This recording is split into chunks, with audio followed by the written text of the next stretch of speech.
which is, Megan, quite the tall team. Yeah, we're told that if they mix around their line, their tall line would be an average of 190 centimeters. That's quite a tall line indeed. Looking at the Uganda side, they have a very interesting story that brought them here to the beaches of Dubai. They have been preparing for 7 to 8 months. They do train together exclusively. I'm told that not only are they like a team, they are like a family to one another. So there's a lot of very intimate chemistry between the players of this particular team. Uganda, the new team on the scene. We're excited. We're getting right into the action. Netherlands receiving the pole here on offense. Quick dish to start things off. Very windy out today. We expect a lot of trouble with consistency. And right off the bat, there's a call on the field. For the first-time viewers, we'll talk a little bit here about Ultimate. It's played 5-on-5 on the field.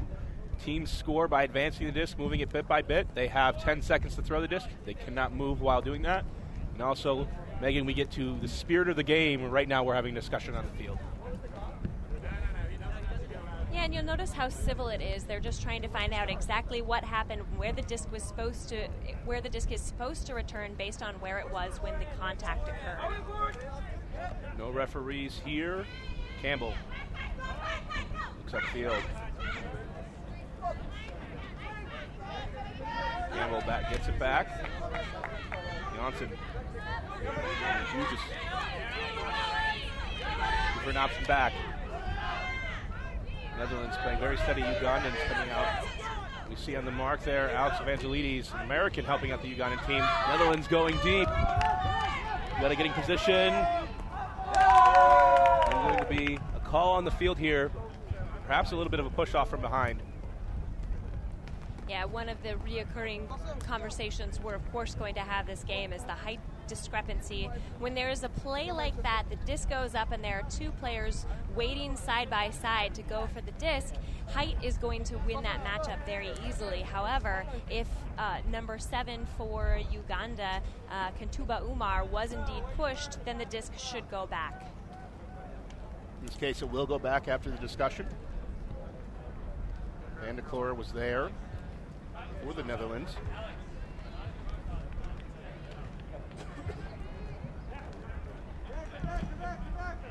And we'll restart play. Campbell underneath Van de Kloor coming in from the deep position. Looking for the dump. Campbell being the steady rock so far for the Netherlands.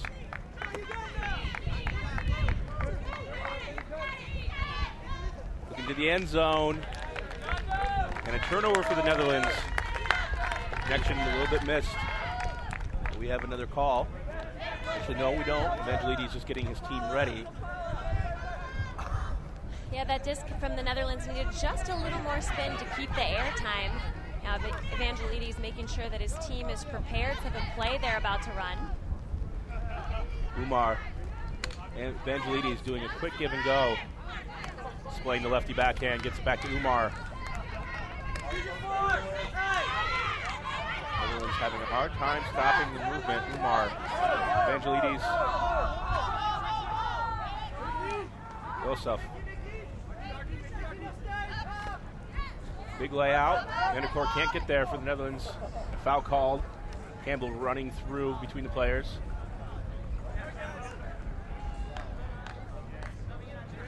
Again, the self-officiation element here is on display in the early part of this game.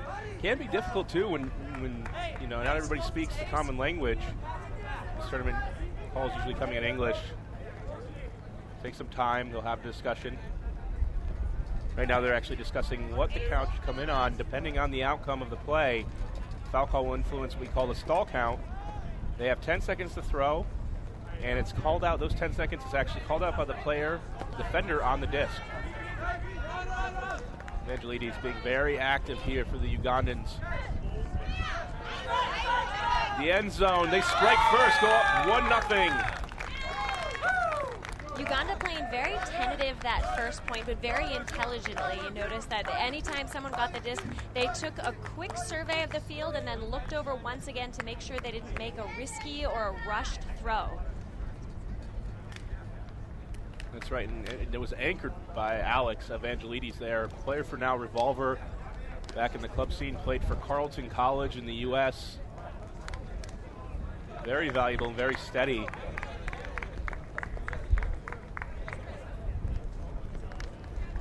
see a lot of young programs come through. We just talked about the Philippines, who isn't exactly young, but really that young team that's made that primetime move. The Ugandans, the Indians here are looking to kind of just show the world what they can do. And 8 to 9 months is going to give them a significant advantage in terms of the chemistry department. We see a lot of teams not play together very often. Netherlands had a quick mistake, but we'll see how their height can prevail because it's going to be tough for the Ugandans to match up against that. Absolutely. As you mentioned, the Ugandans come onto the field with a lot more chemistry. The Netherlands is mostly the Rusty Bikes. The Rusty Bikes is a mixed club team from the Netherlands, but only 8 out of the roster play for that team. So it is going to be generating a little bit of chemistry between the people who don't play on the Rusty Bikes and the people who do. And a missed opportunity for the Netherlands. Had a wide open receiver in the end zone.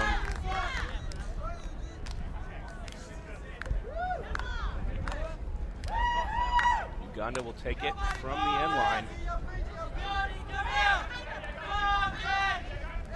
Let's put into play. Looking back, finding Handler, but miscommunication. Netherlands get it back in the end zone. Quick dish, easy score, 1-1. Yeah, that was a very risky throw put by number 1, Jamil Kisubi on Uganda that put that unfortunate turn on the line of the Netherlands. But the intended receiver was Nick Handler, actually a founding member of Revolver, one of the most successful teams in the United States, and one of the most appropriate last names for the position he plays. We'll talk a little bit here, and for the first-time viewers, we talk about handlers versus cutters. Megan, why don't you tell us the difference between those two classic positions? Absolutely. So the handler is the individual who will have the disc most often. To refer to other sports, they're very similar to a point guard in basketball or the quarterback in American football. Play resets to that person and they try and dictate the offense. Someone who is cutting is a downfield receiver. They're the ones who are trying to generate some cuts downfield to help advance the disc, but they typically get one look downfield and then reset to the handler. So the handlers are known for having really good experienced throws. The cutters are known for being very fast and agile down the field. Right now we just saw a layout by Nick Handler. This got a little bit warped, and in these WFDF rules, World Federation of Flying Disc, they're able to actually replace the disc. This is the difference between the USA Ultimate rules, where unless the disc is punctured, they have to play on. Handler will get it back.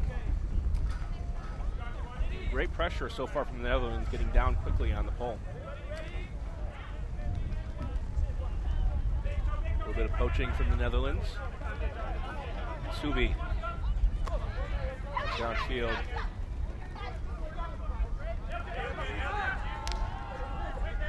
Ugandans trying to quickly move it and find Handler, but good awareness by the Netherlands. Yosef gets it back.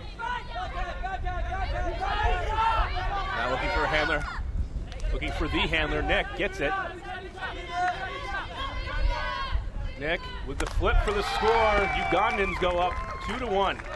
Joseph with the score there. I'm really impressed right now with how Uganda is playing with intensity, but still very calm demeanor. They're taking the time to set up their cuts downfield. As the stall count starts to go up, you can sometimes force a cut that's not quite there, but they're taking the extra seconds to make sure they're setting up an intelligent cut. Great intensity, like you said, and I like how they're using the foreign players coming in. They're using them as a safety net. The Ugandans still are playing a very tight defense, and it's just a great way to show a young team how to play. Secure the disc. They're not making bad decisions downfield. They're being patient. It's a great sign for a team like this.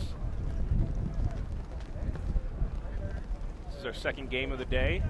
I'm Brian Jones here with Megan Tormey here on Dubai Sports.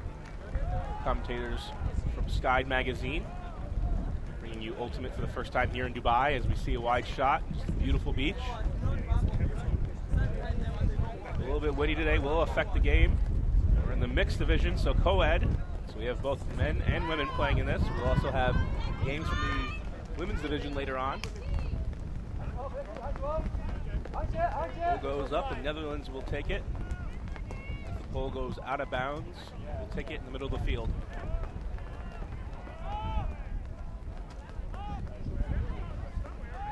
some confusion. It looks like maybe offsides or a repull, or a lot of times when teams cannot agree, it will just be a do-over. And in this case, some sort of play, we will have a repull.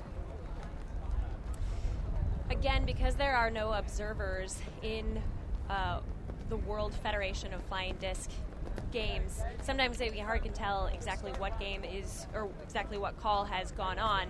The discussion is always between the players. They don't look to an outside perspective or an outside person to give them the answer. Evangelides with the pole. Quick pickup by the Netherlands. Campbell pushes it right away. Looking to get back. Mandalore.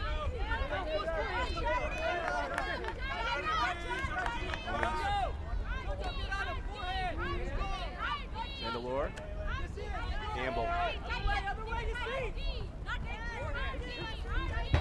Very simple defense here from Uganda. Just trying to maintain their marks, the integrity. One of the things we hear for the first time viewers of Ultimate, teams are trying to split the field in half, having one of their players marked to one side.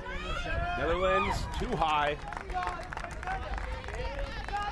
You know, in contrast to Uganda, who is doing an excellent job of setting up very simple plays and making sure they execute them appropriately, I feel like the Netherlands is trying to improvise just a little too much. I'm seeing double cuts or no cuts at all, which makes it very hard to generate some offensive flow. And also playing a factor here, you can hear it over the mics, you can see it on the flags. The wind is blowing very steadily here on the beach. Looking for the dump. Sit out the space. Turnover. Netherlands going to take advantage once again. Quick flip in the end zone. Another short score for the Netherlands. I think the Netherlands are recognizing the Achilles heel of Uganda right now. When the stall count gets high, Uganda looks for the dump. If they can take away that dump pass, they can generate an easy turn. Evangelides, who's been a safety net so far, was downfield. He's actually pointing for the Ugandan player to look for the dump. Take a look at our cameraman, and you can see the flags there.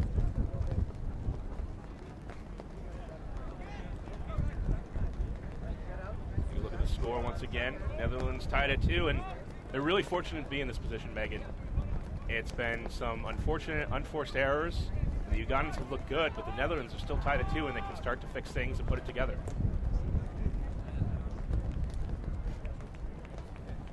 Oko Bukuma getting set to pull.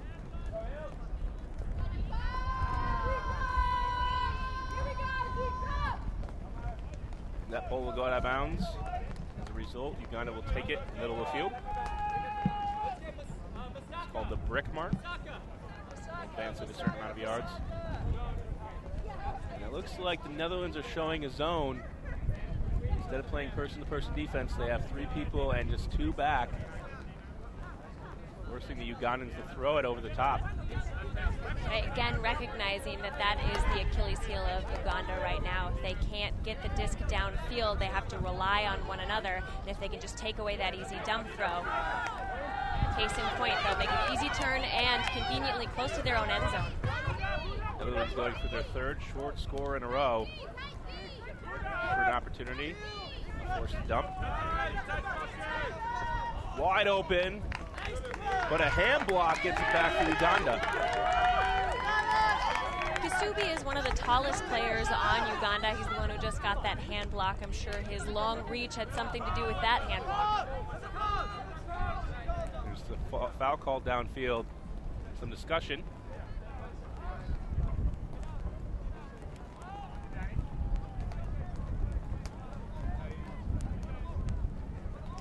Discussion still going on. And they're talking about right now where the disc will go back to.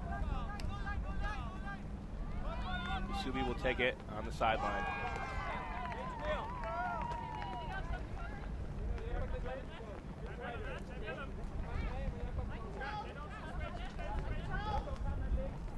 I'm surprised they're not trying to really trap the Ugandans here on the sideline. Going deep for Handler. And too deep, out of bounds. You know, comparing and contrasting the differences between ultimate on grass and ultimate on beach, the field on the beach is a little bit shorter than the field on the grass. So sometimes you can think I need to huck it long and put the kind of spin and power behind it that you would if you were throwing down a longer field, resulting in out the back throws.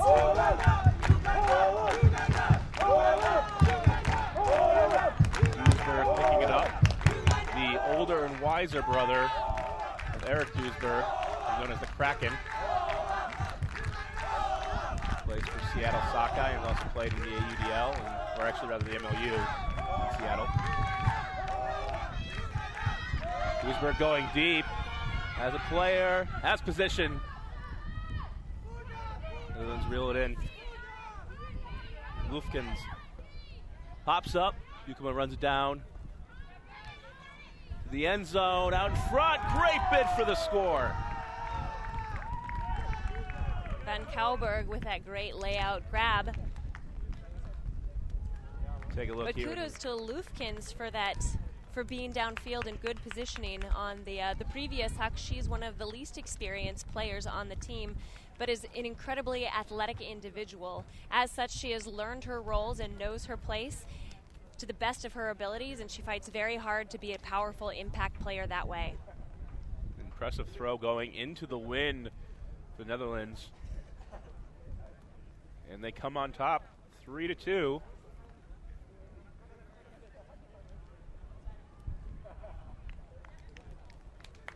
Now Uganda is forced to answer.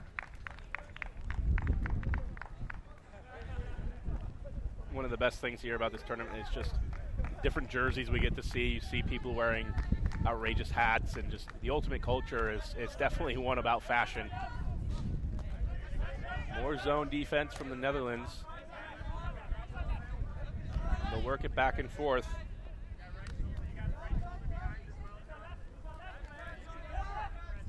Angelides over the top. One thing about playing against a zone defense, it's important to have at least one person who has very experienced throws to help keep the disc moving. When you're stagnant against a zone, that's when things really get dangerous. Evangelides stepping back to help advance the flow we're seeing now. Schofield gets it through. Back to Evangelides looking for an option. Now looking Charity at the dump. No movement. Has to make an option now, and a miscommunication. Gives it back to the Netherlands. The switch to zone really seems to be helping them. Duesberg. It's the under. Johnson at 6'3", able to advance down. Kouwberg. On the end line. Over the top, hammer for the score. Netherlands go up 4-2.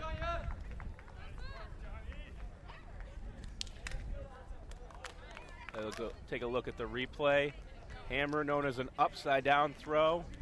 Very useful when wanting to go over a defender's head. It will drop down very quickly.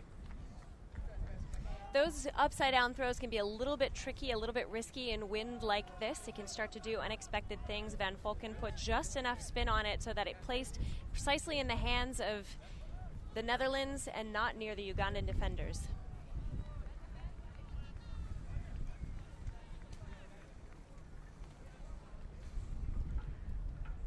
4-2, Netherlands lead. It looked like it was going to be Uganda with all the energy in the beginning of this one. The Netherlands have successfully slowed the Ugandans down and forced them to make decision after decision. See how this young team can fare against a more experienced group of. But already in the 2 points we've seen zone against Uganda, I feel like they've gotten a little bit better, starting to get the hang of it. A 2-point deficit is certainly nothing they can't come back from. As long as they work hard on moving the disc quickly and taking those open shots when they have them, they can advance through this zone.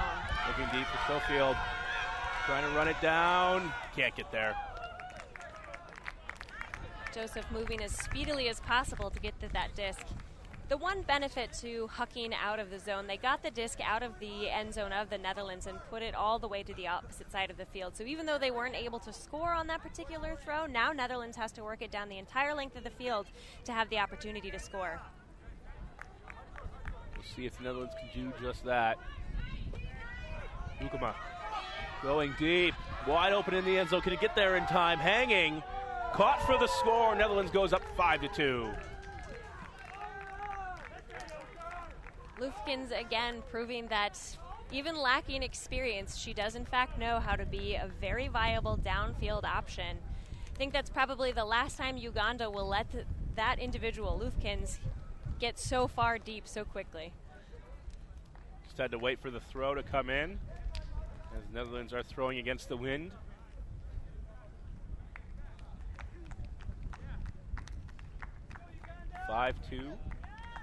Uganda just needs to put together a consistent possession in order to get back in this game.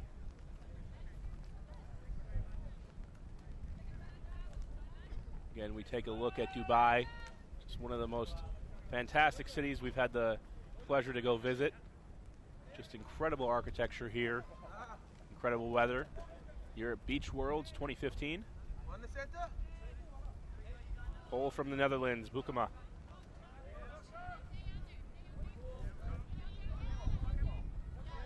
Dish to Handler, and more zone here. Kasubi. Trying to work it with Handler. Handler gets it through, caught.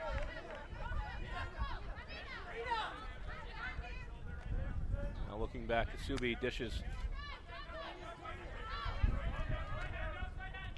Handler. Kasubi. Handler. And now they've been able to get through the Netherlands zone, but not been able to get more than one continuation. And that can be tough because then you have to walk it up bit by bit.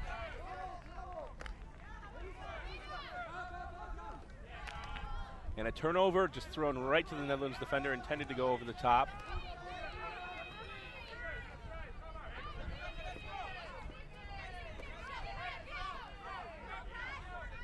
Netherlands is moving it back and forth. Duisberg, Bukema, Janssen, Stolfus.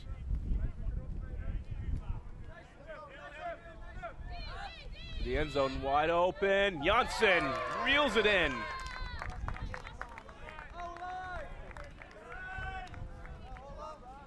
At 190 centimeters, Janssen is one of the tallest individuals on the team, and certainly the tallest female on the team, making for a very easy target.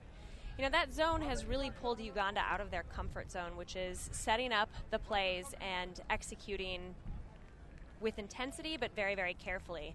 The zone forces you to throw ever so slightly faster passes, make faster decisions. It can be very tempting once you start getting close to the end zone to throw something a little bit rushed. It requires the utmost patience to work it very carefully down the field. When I first started playing Ultimate, one of the leaders of my club team, Nemesis, Mia Zirk, said, I don't care if it takes 200 passes, 200 easy passes to get to the end zone. If that's what it takes, then that's what we'll do. Ugandans having trouble with just that. We'll see what they can do. The Netherlands with a commanding 6-2 lead. With a change in strategy, gotten back in this game. Evangelides looking for an option. And a drop in the end zone gives it right back to the Netherlands. Campbell will pick up.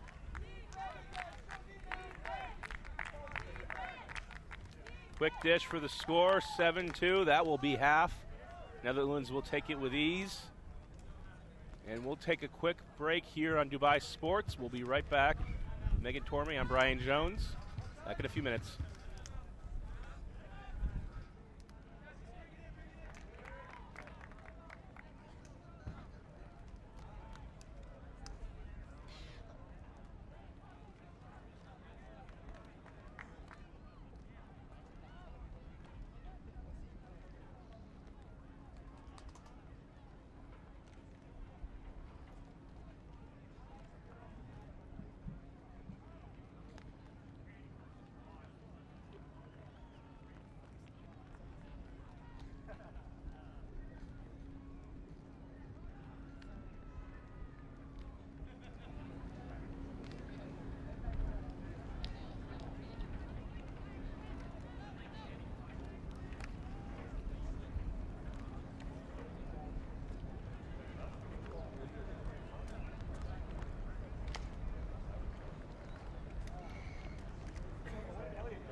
turn here just out of half. Netherlands with a commanding lead. And we're looking at just the beach and the scene here. Just a giant tournament here in Dubai. Just incredible scene. We'll take a look at some of the replays. Teams from all around the world, North America, South America, Asia. Yeah, over 25 countries are represented at this tournament. There are 7 different divisions that include Open, which is also known as the men's division, women's, mixed masters, women's masters, Opens masters, and grandmasters. And some of the teams have teams, some of the countries have teams in all 7 divisions. Others have a smattering here and there. There are literally hundreds of players from all around the world at this tournament this week. This is the place to be for Ultimate Frisbee. We talk about the Masters division. That's actually for the players a little bit past their prime potentially, but still ready to play in some of the older divisions. There's actually a minimum age required to play.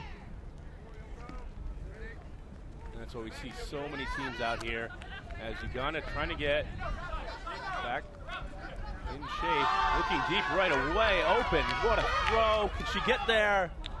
Too far. Well, if the Ugandans surely are not shy.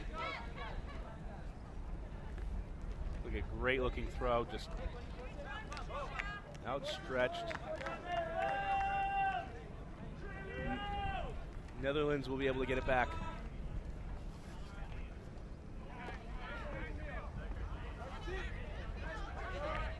Ellenberg, Ukuma.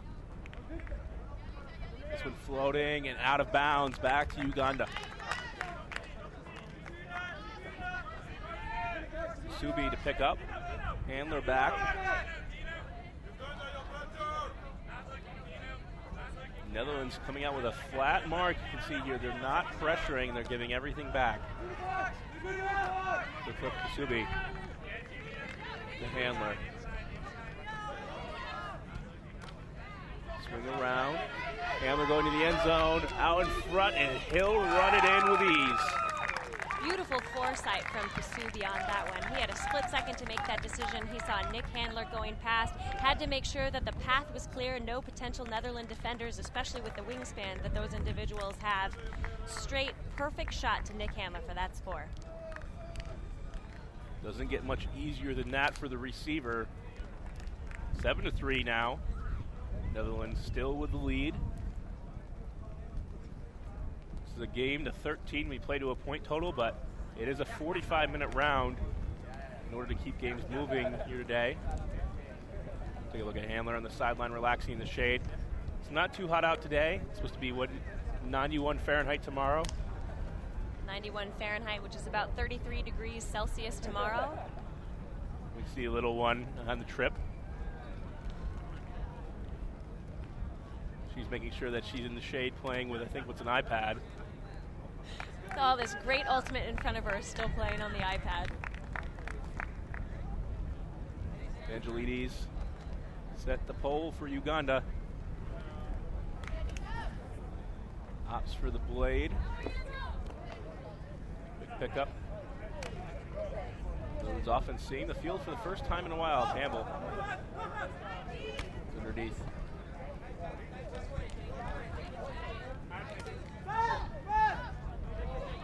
Call on the field, and this one looks like it might go back.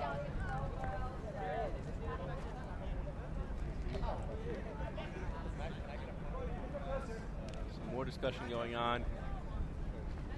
In this case, we're getting back to the spirit of the game. Those watching for the first time. There's no referees on the field. They're going to actually discuss what happened here in this case. In the middle and wide open may be the case of a pick or a foul. Right, and ultimate picks are not allowed, so perhaps we saw a little bit of contact getting in the way of Nakimuli's ability to get to her person. Excuse me, Charity's ability to get to her person, which resulted in a pick call, so she got to catch up to her player. Campbell with the disc for the Netherlands has been the go-to handler, basically the point guard for this team. Gets it off the sideline.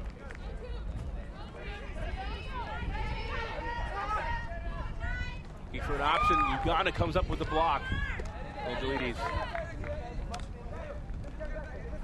Quick movement. Give and go, and going deep. Can he run it down?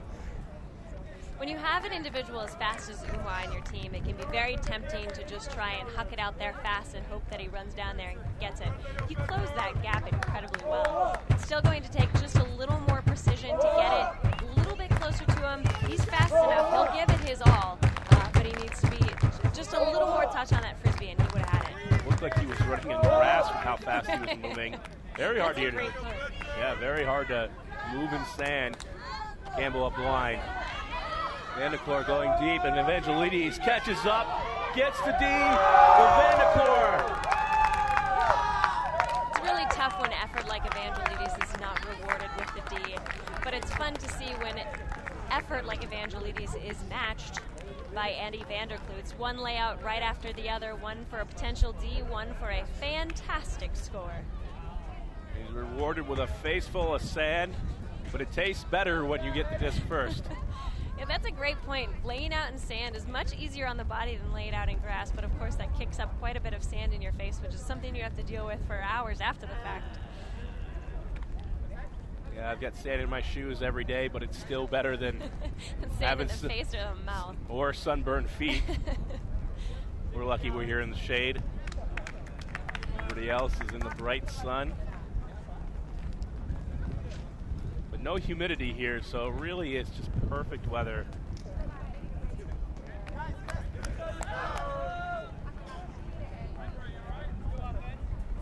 Uganda set to receive.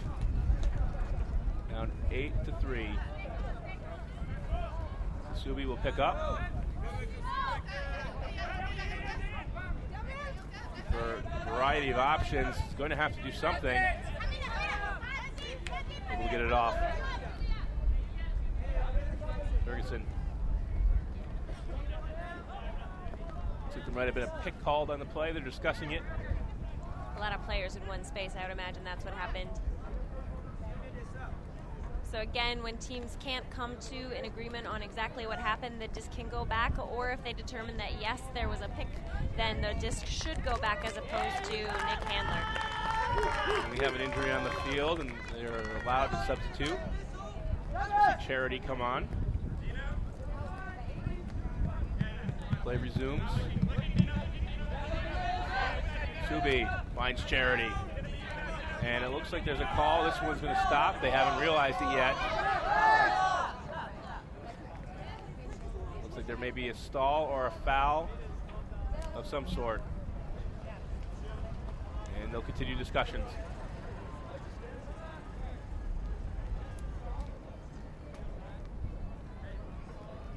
And it will go back once again.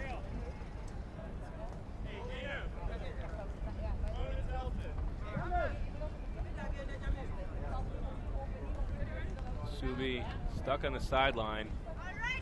For an opportunity, has to put it deep. This one has an opportunity, but too far. Just had to punt it in a high stall situation. The stall count here, the players have, we call it a stall count. Players have 10 seconds to throw. And once it gets to high counts, like 9 or 10, well, 10 would be a stall and be a turnover. 8 or 9, players sometimes are forced to throw deep to nobody. Janssen to the end zone. Beautiful layout. No call on the play. Netherlands goes up 9-3. You know, if I had to offer both advice to both teams at this point, I think I would say the exact opposite. I think Uganda needs to get more comfortable with improvising, and the Netherlands should stop improvising so much. There was no reason that Vanderkluts should have to lay out for that throw. His place was not contested at all. It should have been a nice, easy throw. Instead, it was just almost barely outside of his grasp, since he had to lay out to get it. So I think they need to develop a little chemistry and also start to define roles. Who's going to cut first? Who's going to be a mid cutter, a deep cutter, so that they can start to generate a little bit of flow as opposed to having a little bit of haphazardness on the field. And Hilko getting set. Full Hilko Bukuma.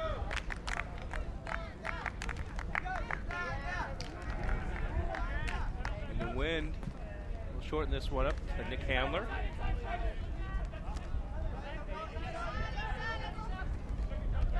to go through the middle of the field. Looking for any option in close quarters. Leaks fake. Once again looking under. Kuru gets it off the handler.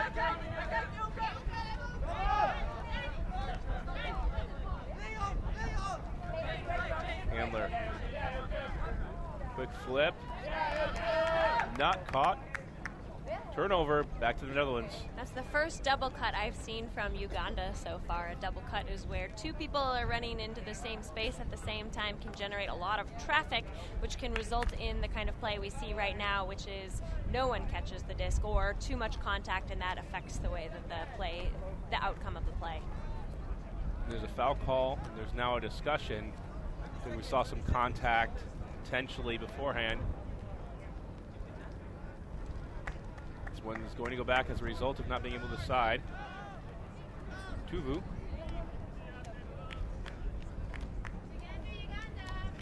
The intended receiver back to handler.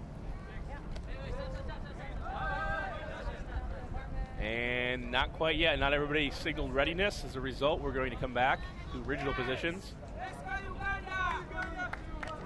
Handler.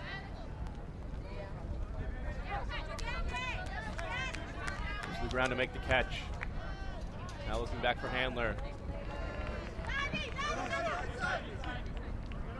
Quick dish back. For any option. Not much available. Forced to go backwards. Buteman gets the hand block, and now going for the score to the end zone. Can he run it down? He two-hands it for the score. No problem for the Netherlands, up 10-3.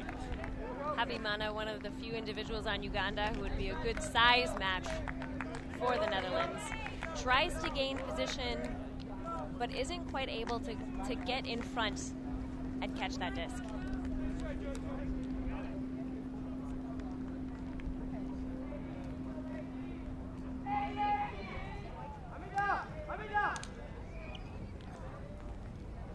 Netherlands, you see them gathering.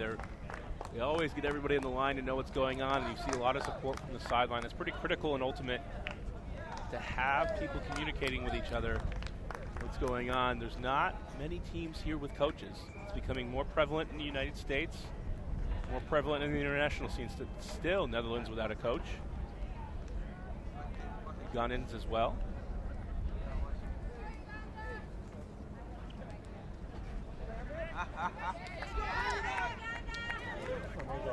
Subi picks it up in the back of the end zone. Letting the Netherlands set up. Charity. Subi. Trying to get this one around, able to gain some yards, getting back to Evangelides. Fakes the deep pass.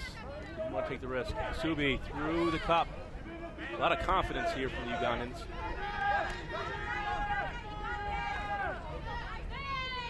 You hear the person-to-person call. They go to the end zone. Uganda, can they hang on to it? No. Back to the Netherlands, who looks to strike quick.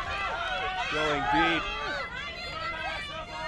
Out in front, wide open for the score. Just like that, the Netherlands able to turn their fate around. Uganda has inched closer and closer to the end zone with that against that Netherlands zone. It looks like there was a call on Joseph's potential catch. Coming back on the throw. There's going to be a call here, potentially a travel.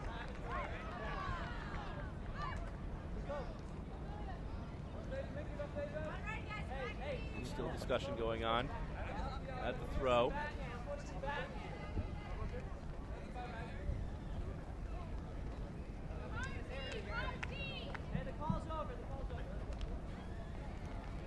And play is going to restart. The Netherlands will now take it from their own goal line. And a drop gives it right back.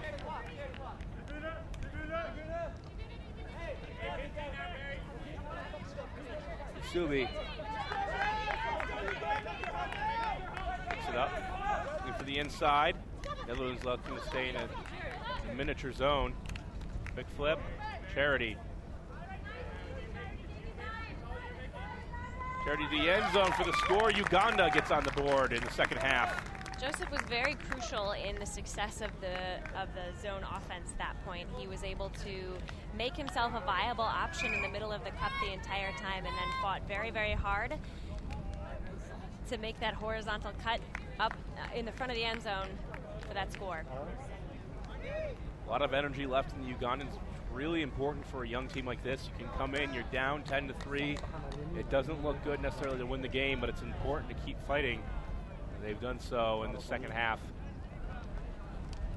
Right, that's a great discussion point, Brian. It's worth mentioning it again and again that this is just the very beginning of a week-long tournament, and so what you don't win today, you must learn from today. So they have an opportunity to continue to improve, to recognize what they're doing really well and what needs to continue to improve, and fight for those things. There's still a lot left to be gained in the 5 remaining minutes of this game.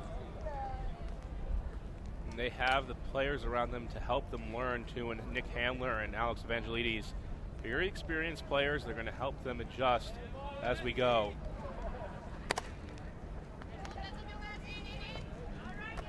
Netherlands with an in cut, very quickly moving it and looking for the wide open continuation, but can't get it to Vanderkloor. That's a second throw I've seen die off on that end zone line. I wonder if the wind's doing something a little bit unpredictable to make the discs drop like that. And Uganda will take it from their own end line, looking for an option. Not much movement, as you can see. Forced to go back. A little precarious situation. Able to get it off, but a great block by Vanderkloor. Vanderlord, I believe, excuse me. Vanderkloot. There we go. Sorry, there's Vanderkloor and Vanderkloot. In the end zone for the score. Netherlands will go up 11-4.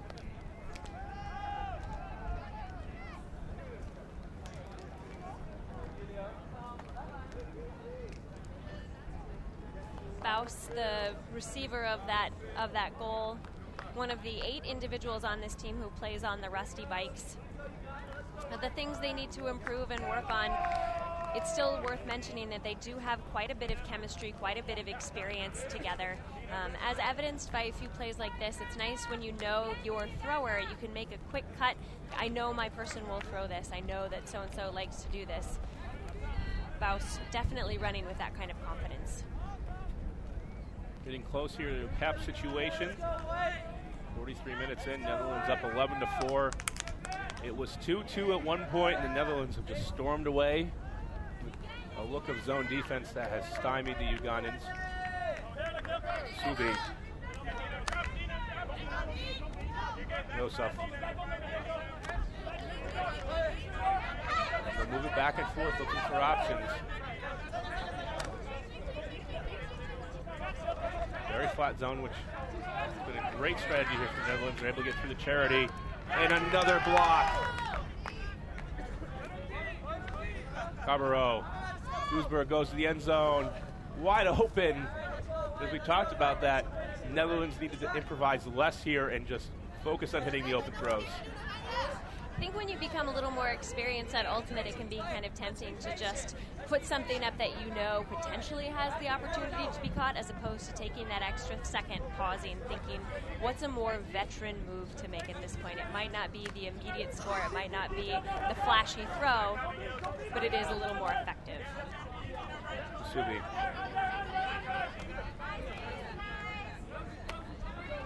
Really just the commander of this offense. Charity. Joseph going deep. Umar can't run it down.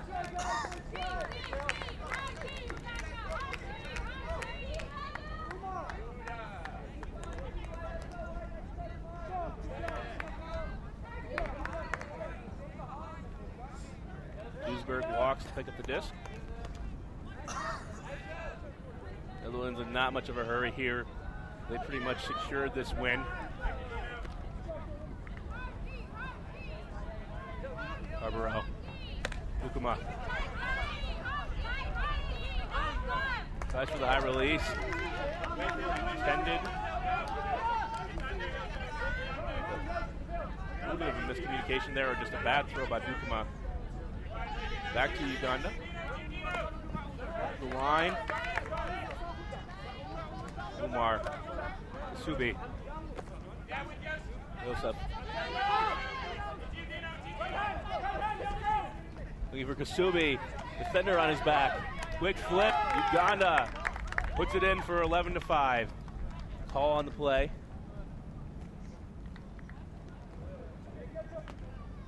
I think perhaps there might have been a pick call.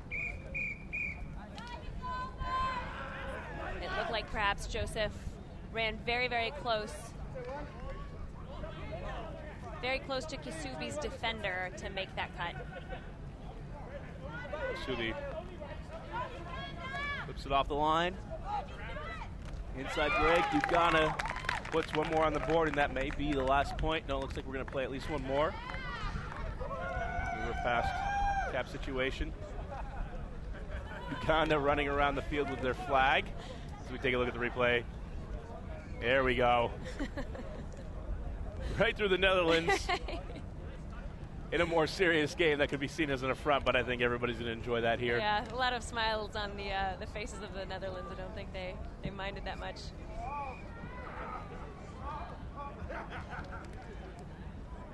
Spirits still seem to be quite high on both sides of the fence, which is very important at the beginning of the tournament. Very, very important for a new team like Uganda. To remember what it's all about. Vacationing on the beach and playing ultimate. Speaking of vacationing, I'm pretty sure I'm going to take. I'm trying to take a dip in that water by day's end. So beautiful out here. It is crystal clear. Evangelides back on the field.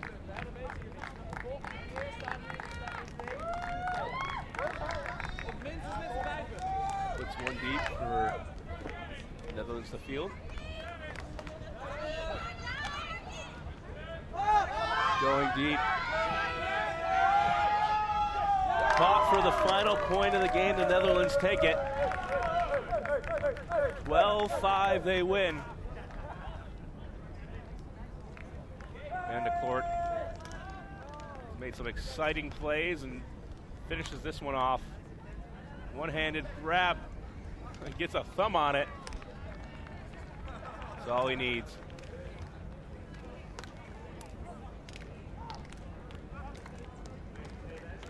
If I had recommendations for Uganda, I would say that to improve their zone over the course of the week, I think Charity and Kisubi make excellent zone handlers. I think from there they need to have one of the more experienced individuals like Nick Handler or Evangelides back, so those three back, and then I think Joseph, it's of paramount importance that he is downfield during the zone offense. He is so good at making sure momentum continues, cutting in, and it's very easy for everyone else on the field to cut off of Joseph. He's never ambiguous with his movements, so it's easier for the other players to make the appropriate movements from there.